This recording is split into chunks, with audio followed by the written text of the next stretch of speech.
Oke, udah. Assalamualaikum warahmatullahi wabarakatuh. Kami dari kelompok 6 ingin mempresentasikan tugas kimia yang berjudul Hukum-Hukum Dasar Kimia yang disusun oleh Sahrul Ramadan dan saya sendiri Novita Sari Alaksosiono, kemudian Randy Julianto, Akmal Hanif Sitorus, dan Muhammad Zidan Fauzan Amir. Baik, selanjutnya akan dibacakan oleh Akmal Hanif Sitorus. Dipersilahkan. Ya, terima kasih pada moderator. Di sini saya akan menjelaskan pengertian dari hukum dasar kimia. Hukum dasar kimia adalah teori yang merumuskan fakta-fakta empiris dari berbagai observasi dan eksperimen kimia secara berulang-ulang menggunakan metode ilmiah. Hukum-hukum dasar kimia penting untuk dipahami sebelum mempelajari aspek kuantitatif dan kualitatif ilmu kimia.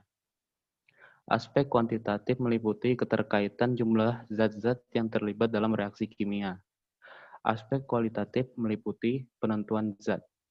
Latar belakang ilmu kimia merupakan bagian ilmu pengetahuan alam yang mempelajari materi yang meliputi susunan, sifat, dan perubahan materi serta energi yang menyertai perubahan materi.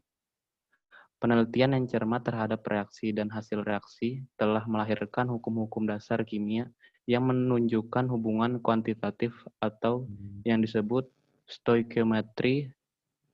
Stoikiometri berasal dari bahasa Yunani, yaitu stoicheon, yang berarti unsur dan materi yang berarti mengukur. Dengan kata lain, stoikiometri adalah perhitungan kimia yang menyangkut hubungan kuantitatif zat yang terlibat dalam reaksi. Hukum-hukum dasar ada 5. Dasar kimia ada 5. Pertama, hukum kekalahan massa atau hukum Lavoisier. Kedua, hukum perbandingan tetap atau hukum Proust. Yang ketiga, hukum kelepatan perbandingan atau hukum Dalton. Keempat, hukum perbandingan volume atau hukum Gay-Lussac. Dan kelima, hipotesa Avogadro. Kemudian akan dijelaskan oleh teman saya yang bernama Sahrul. Baik, terima kasih pada Akmal. Saya akan membawakan slide hukum kekekalan massa atau hukum Lavoisier.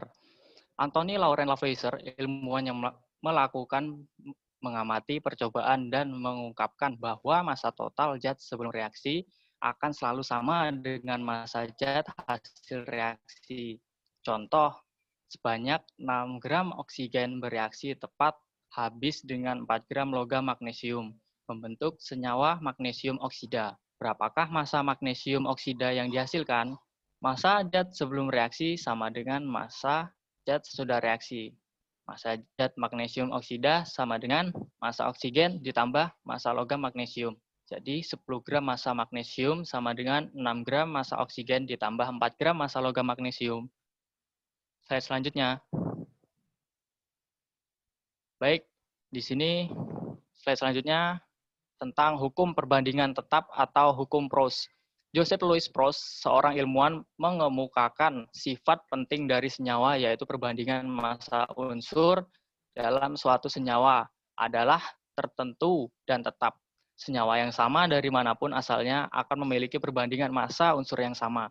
Contoh, air memiliki rumus kimia H2O, perbandingan massa hidrogen dan oksigen dalam air H hidrogen banding O oksigen sama dengan 2:16. Dapat disederhanakan menjadi 1:8. Dimanapun air berasal, maka perbandingan adalah sama, yaitu antara hidrogen dan oksigennya 1:8. Baik, slide selanjutnya akan dijelaskan oleh rekan saya yang bernama Muhammad Zidan Fauzan. Pada Muhammad Zidan Fauzan, waktu dan tempat saya persilakan. Terima kasih. Terima kasih, Sarul. Saya akan melanjutkan hukum kelipatan perbandingan atau hukum Dalton. John Dalton mengemukakan jika dua unsur membentuk lebih dari satu senyawa, dan jika massa salah satu unsur penyusunnya tetap, maka perbandingan massa unsur yang lainnya dalam senyawa tersebut merupakan bilangan bulat dan sederhana. Contoh unsur yang dapat membentuk lebih dari satu senyawa adalah CO dan CO2, PC13 dan PC15, N2O, NO, NO2, N2O5, dan lain sebagainya. Contoh, bila unsur nitrogen dan oksigen disenyawakan dapat terbentuk NO di mana massa N banding O sama dengan 14 banding 16 disederhanakan menjadi 7 banding 8. NO2 di mana massa N banding O sama dengan 14 banding 32 disederhanakan menjadi 7 banding 16. Jika massa nitrogen yang sama banyaknya, maka perbandingan massa oksigen pada senyawanya adalah NO banding NO2 sama dengan 16 banding 32 diperkecil menjadi 1 banding 2. 4. Hukum perbandingan volume atau hukum Gay-Lussac. Joseph Louis Gay-Lussac mendasar pada hasil percobaannya mengemukakan bahwa volume reaksi dan volume gas-gas hasil reaksi bila diukur pada suhu dan tekanan yang sama berbanding sebagai bilangan bulat dan sederhana. Oke, slide selanjutnya akan dibacakan oleh Randy. Terima kasih. Baik, terima kasih Zidan. Saya akan membacakan percobaan yang dilakukan oleh Joseph Louis Gay-Lussac. Nah, percobaan sederhana yang dilakukan menghasilkan perbandingan volume hidrogen banding oksigen banding uap air adalah 2:1:2. Nampak bahwa perbandingan volume sesuai dengan perbandingan koefisien unsur atau senyawa pada persamaan reaksi setara, yaitu persamaan reaksi dengan jumlah atom di sebelah kiri sama dengan di sebelah kanan. Reaksi pembentukan air terus menjadi 2H2 ditambah O2 menjadi 2H2O. Volume gas hidrogen banding oksigen banding uap air itu sama dengan 2:1:2. Slide selanjutnya. Nah, terus ada hipotesa Avogadro. Hukum Avogadro berbunyi, pada suhu dan tekanan yang sama, semua gas yang volume sama akan mengandung jumlah molekul yang sama pula. Nah, contohnya itu pada reaksi pembentukan air. 2H2 ditambah O2 menjadi 2H2O. Nah, terus jika volume gas H2 yang diukur pada suhu 25 derajat Celcius dan tekanan 1 atmosfer sebanyak 10 liter volume gas O2 dan H2O pada tekanan dan suhu yang sama dapat ditentukan dengan cara sebagai berikut. Volume H2 dibanding volume O2 sama dengan koefisien H2 banding koefisien O2. Volume O2 sama dengan X volume H2. Volume O2 sama dengan X volume X 10 liter min 5 liter. Terus volume H2O sama dengan X 10 liter min sama dengan 10 liter.